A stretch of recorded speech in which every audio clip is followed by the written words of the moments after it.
जितने आस्था चैनल पर कथा सुन रहे हो, जितने फेसबुक और यूट्यूब पर सुन रहे हो, बहुत सावधानी से सुनना। जब जीवन में कहीं समस्या खड़ी हो जाए, कहीं बहुत विकट समस्या है और कोई हल ना मिल रहा हो जाता है जीवन में, कोई घड़ी ऐसी आके खड़ी हो जाती है जहां पर हमको सोचने के लिए भी समय नहीं मिलता। तब एक बात अपनी जिंदगी में उतार कर रखिएगा, कभी अगर जिंदगी में कहीं अटकलियों में पड़ रहे हो, कहीं तुम्हें ऐसा लग रहा है कि मैं बहुत अटकलियों से निकल रहा हूं, एक समस्या पूर्ण होती है, दूसरी समस्या पड़ जाती है, दूसरी समस्या पूर्ण होती है, तीसरी समस्या पड़ जाती है, तीसरी समस्या पूर्ण होती है, चौथी पड़ जाती है, तो एक काम जरूर करना। ये शिवलिंग जलाधारी, यहाँ से जल अशोक सुंदरी के पास में से नीचे की ओर गिर रहा, ठीक है। बेलपत्र नहीं है आपके पास चढ़ाने के लिए, मत चढ़ाओ। जल नहीं है चढ़ाने के लिए, मत चढ़ाओ। अक्षत नहीं है चढ़ाने के लिए, मत चढ़ाओ। पुष्प नहीं है शिव जी को चढ़ाने के लिए, मत चढ़ाओ। शमी पत्र नहीं है, मत चढ़ाओ। पर किसी शिवालय में, किसी शंकर के मंदिर में अगर तुम गए हो, तुम्हारे पास में कुछ भी नहीं है, जो भी भगवान का दर्शन तुमने किया है, तो यहां से जो पानी नीचे गिरता है, उस गिरने वाले स्थान पर मात्र अपने हाथ का 3 बार स्पर्श कर बाबा से दिल की बात कहकर आ जाओ, तो मन की मुराद बाबा पूर्ण कर देता है। वो सहज प्रसंग है। यदि बेलपत्री का पेड़ आपके यहाँ है और मान लो कई लोग बेलपत्री गमले में लगाते हैं या छत के ऊपर लगा देते हैं, बेलपत्री का वृक्ष जो होना चाहिए वो घर के ठीक पीछे के भाग या बेलपत्री का वृक्ष अगर पीछे नहीं है तो आप अपने घर से जब बाहर निकलते हैं तो राइट हैंड की ओर बेलपत्री का वृक्ष होना चाहिए। आप जब घर से प्रवेश कर रहे हैं, बाहर की ओर निकल रहे, वो सुख का अनुभव करा।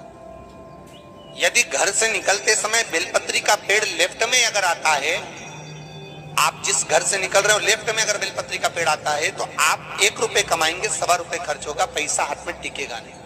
घर में 10 लोग भी कमा रहे हैं तो पैसा।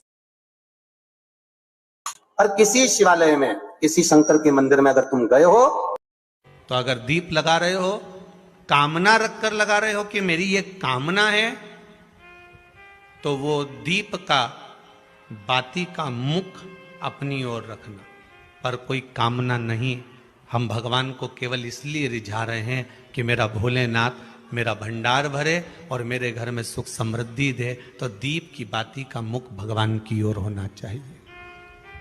कि हमने तेरे भरोसे पर छोड़ दिया, अब हम किसी से नहीं पूछेंगे कि हमें क्या करना है, ये दीप की जो बाती का मुख है वो आपकी ओर है। अर्थात मेरा जो जीवन है, मेरा जो संपूर्ण परिवार है, मेरा जो कुटुंब है, मेरा जो कबीला है, मैं जिस घर में निवास करती हूं, मैं जिस घर में रहता हूं, उस घर का संपूर्ण कारभार सब तुम्हारे भरोसे पर है। तो बाती का मुख कहां हो गया? भगवान की ओर हो गया।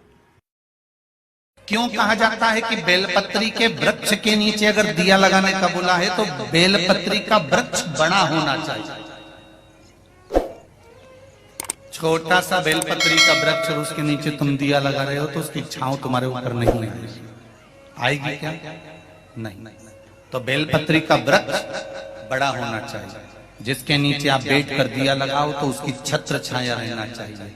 क्यों कहते हैं कि पंडाल में बैठकर जहां मौका मिल जाए, जहां जगह मिल जाए, पंडाल के भीतर बैठकर शिव महापुराण की कथा सुनना चाहिए। उसका कारण क्या है कि जो पंडाल बनता है वो शंकर भगवान की इस पोथी के ऊपर से चालू होता उससे जुड़ता 1 2 3 4 पीछे 5 साइड में 6 ऐसे बढ़ते जाए। जब एक दूसरे से जुड़ा होता है तो इसकी छत्र छाया बेलपत्री के वृक्ष के नीचे, बेलपत्री की जड़ में लाल चंदन का पानी 1 लोटा प्रत्येक सोमवार को चढ़ाना प्रारंभ कर दीजिए। अपने आप अटकलें सुलझना।